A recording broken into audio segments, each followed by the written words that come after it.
নমস্কার, দেখছেন ইসিএন খবর। আপনাদের সাথে আমি কোয়েল। শুরুতে হেডলাইন্স।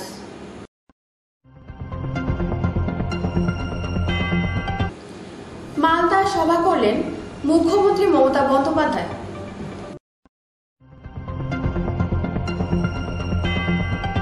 স্বামীকে ফিরে পেতে ধর্নায় স্ত্রী।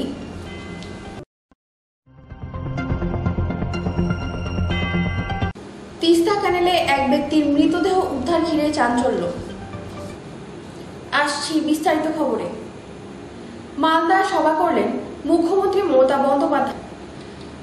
স্বাস্থ্যসাথী কার্ড পান আপনারা, কাউকে ঘুষ দেবেন না, বিনা পয়সায় চাল পাবেন, কন্যাশ্রী থেকে যুবশ্রী সবকিছু আমরা দিচ্ছি দাবি মুখ্যমন্ত্রী। মালদার হবিবপুরের সভা থেকে একথা বলেন তিনি। লোকসভায় দাঁড়িয়েছিল, দাঁড়ায়নি যে তা নয়, কিন্তু সে জিততে পারেনি।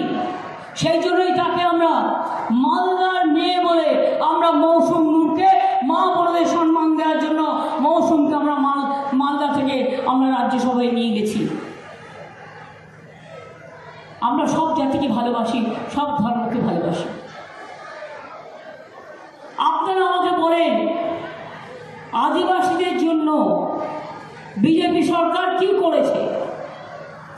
আপনাদের নেতাদের একটাই কোশ্চেন করবেন, সারিয়া সারনা ধর্ম অনেকদিন আন্দোলন চলছে, আমরা আমাদের তরফ থেকে অনেকবার রেকমেন্ড করেছি, কিন্তু এখনো পর্যন্ত সারিয়া সারনা ধর্মকে সম্মান দেওয়া হয়নি কেন? ইলেকশনের আগে টাকা, কাউকে 5,000, কাউকে 10,000, কাউকে পঞ্চায়েতের টাকা, পুরো চোরদের কারবার চলছে। ইলেকশন আসলেই টাকা দেবে।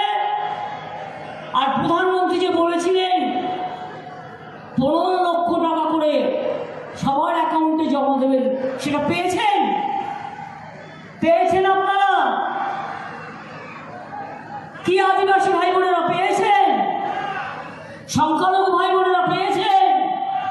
হিন্দু ভাই বোনেরা পেয়েছেন? বৌদ্ধ ভাই বোনেরা পেয়েছেন? রাজবংশীরা পেয়েছেন? অন্য কেউ পেয়েছেন? তাহলে ইলেকশনের সময় যদি কাউকে 50 লাখ টাকার প্যাকেট দেয় আর ফোনে কথা বলছে আর বলছে শোন তোকে 5 দেবো, কাউকে বলছে তোকে 10 দেবো, কাউকে বলছে তোকে 15 দেবো, ভোটের আগের দিন তোদের সব খাওয়া দাওয়ার ব্যবস্থা করে দেবো, এই করেই ওরা ইলেকশনে যেতে। আমি জানি ওদের ফর্মুলা। এবার 5,000 দিনে বলবেন 15 লক্ষ দাও, তার কমে হবে না, কারণ তোমরা বলেছিলে 15 লক্ষ টাকা করে জনগণকে দেবে। আজকে আদিবাসীদের উপর সবচেয়ে বেশি অত্যাচার হচ্ছে,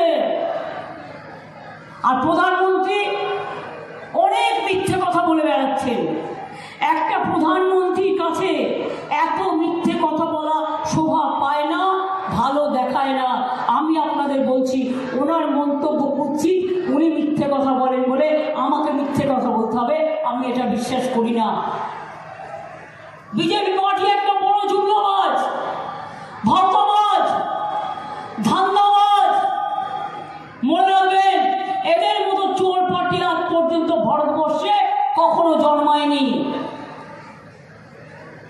যার অনেক টাকা আছে সে এখন বিজেপিতে না গেলেই সিবিআই, নয় ইনকাম ট্যাক্স, নয় এনআইএ, নয় এনএসজি, আর 100 দিনের কাজের গরিব লোকেরা যে কাজ করলো, আপনাদের পঞ্চায়েত টাকাটা দিয়েছিল। 100 দিনের কাজ যারা জব কার্ড হোল্ডার আছেন, আপনারা যে কাজটা করেছিলেন 3 বছর টাকা দেওয়া হয়নি। এখানকার পঞ্চায়েত টাকাটা দিয়েছিল? সত্যি কথা বলুন, আমায় দিয়েছিল? টাকাটা তো আমরা দিয়েছি, দিল্লিতে তো আন্দোলন আমরা করেছি। প্রধানমন্ত্রীও টাকা দেয়নি, তার চোরেরাও টাকা দেয়নি, তার পঞ্চায়েতও দেয়নি, তার পঞ্চায়েত সমিতিও দেয়নি, তার এমএলএও দেয়নি। টাকাটা দিয়েছি আমরা, মনে রাখবেন। আর অরণ্যের অধিকার আদিবাসীদের পাওয়া উচিত, এটাও আমরা করেছি। এবং আমাদের আদিবাসী ভাই বোনেরা জেনে রাখবেন, এমনকি ওবিসিরাও। এমনি স্টুডেন্টদের জন্য 10 লক্ষ টাকা করে স্মার্ট কার্ড করা হয়েছে। আর আদিবাসী ওবিসিদের একটা, এসসিদের একটা সুযোগ আছে, তারা বিদেশে পড়তে গেলেও তারা 30 লাখ টাকা পর্যন্ত পেতে পারে। কোথায় পাবেন? কোথায় পাবেন? হিন্দু ছেলে মেয়েদের জন্য যারা জেনারেল কাস্ট, মাইনরিটি রিজার্ভেশন আমি যখন করি, আমি তখন এক্সট্রা কোটা দিয়েছিলাম যাতে জেনারেল কাস্ট সাফার না করে। তাদের জন্য স্বামী বিবেকানন্দ স্কলারশিপ করা হয়েছে এবং তারাও আজকে 10 লক্ষ স্মার্ট কার্ডের সুযোগ পাচ্ছে।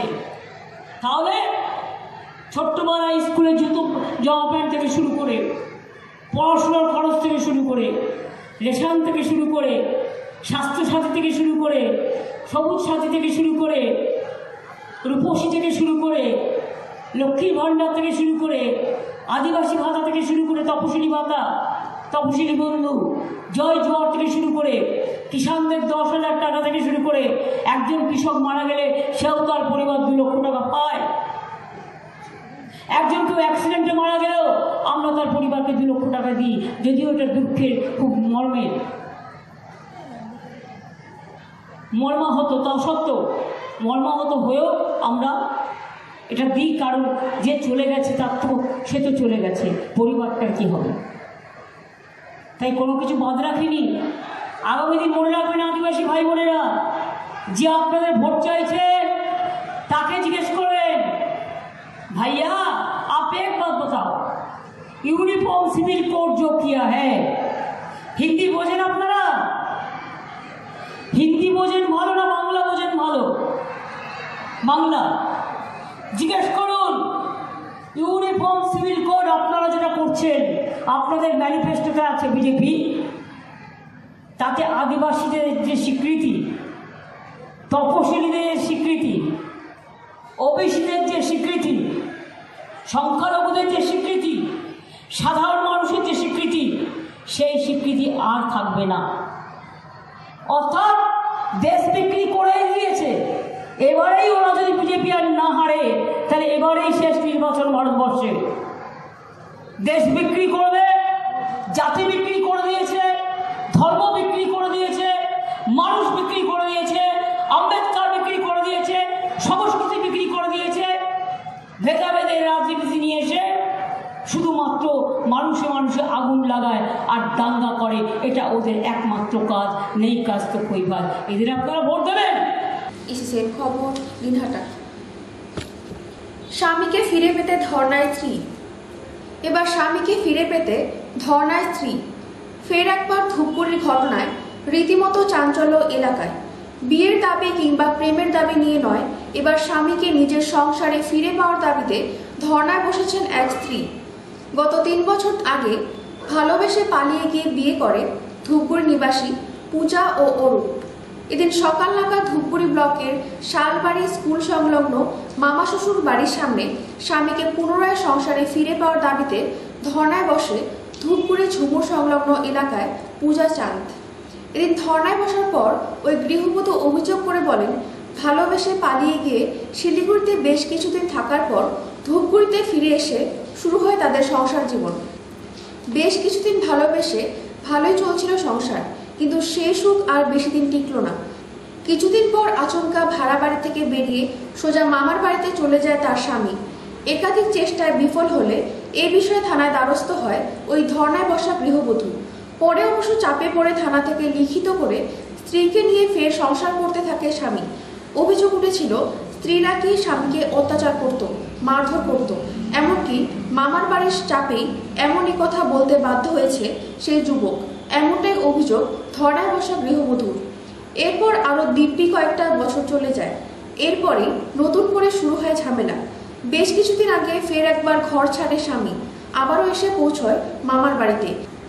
এদিকে মামা শ্বশুরের বাড়িতে এসে স্বামীকে বুঝিয়ে সংসার করার চেষ্টা করে স্ত্রী, কিন্তু সেই চেষ্টা বিফল হলে এদিন স্বামীর মামা অর্থাৎ তার মামা শ্বশুরের বাড়ির সামনে স্বামীর সাথে পুনরায় সংসার করার তাগিদে ধর্নায় বসে সেই গৃহবধূ।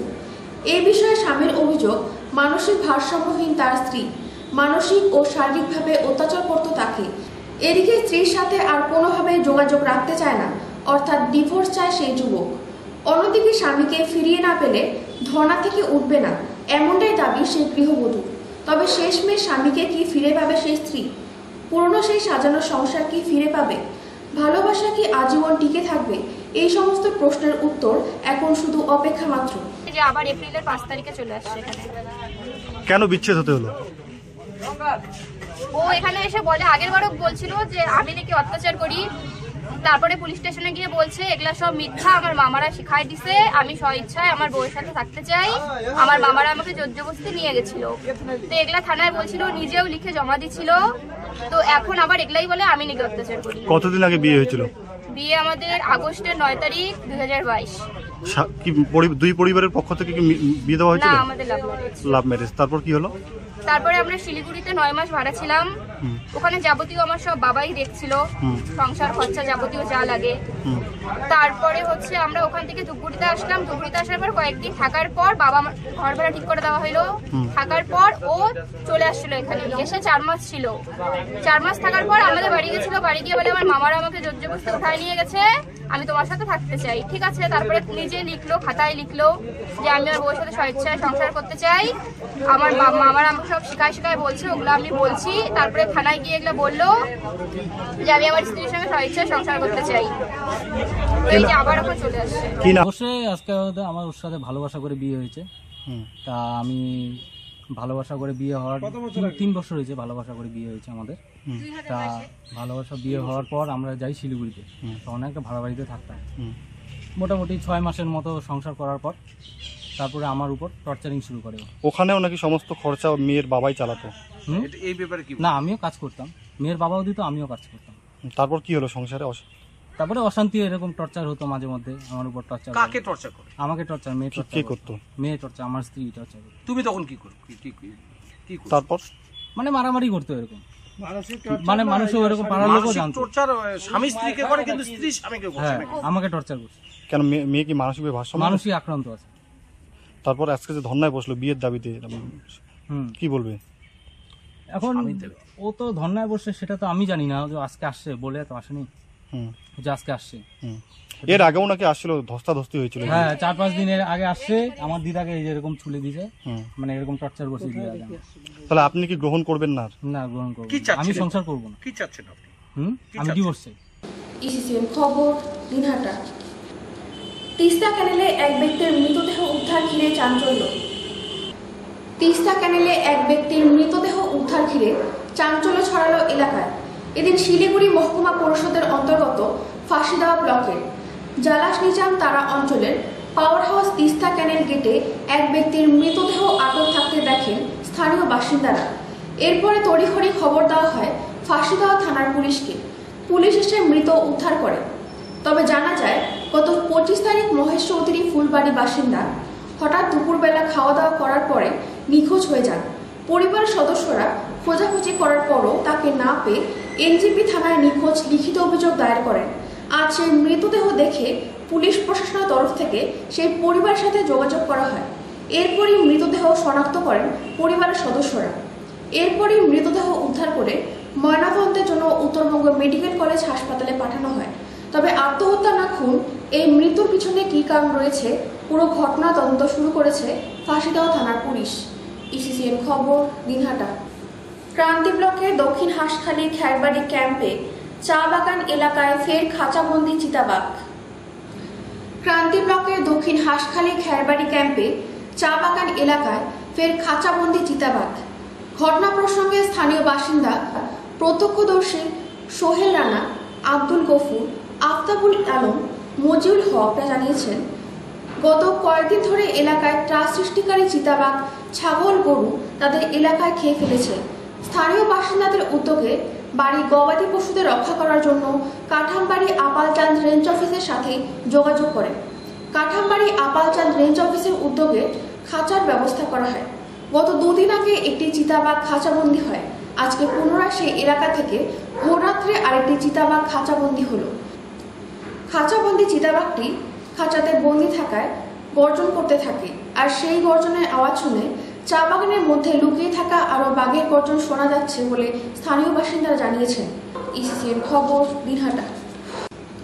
ফের বিহার থেকে আসাম হয়ে বাংলাদেশে গরু পাচারের আগে 20টি গরু সহ গ্রেফতার এক পাচারকারী।